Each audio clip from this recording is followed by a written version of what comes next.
সকাল থেকে স্থানীয়রা ব্যবসার যাবতীয় অনুষঙ্গ নিয়ে এখানে চলে আসেন। বেলা বাড়ার সাথে সাথে দেশের বিভিন্ন স্থান থেকে আসা দর্শনার্থীদের ভিড় জমে এখানে।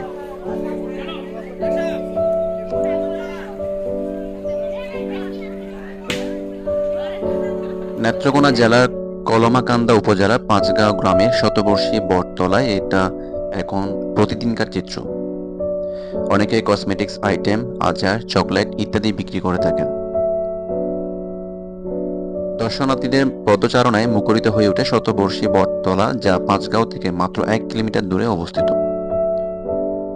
পর্যটক আসলে স্থানীয়দের অর্থনীতিতে গতি সঞ্চার হয়।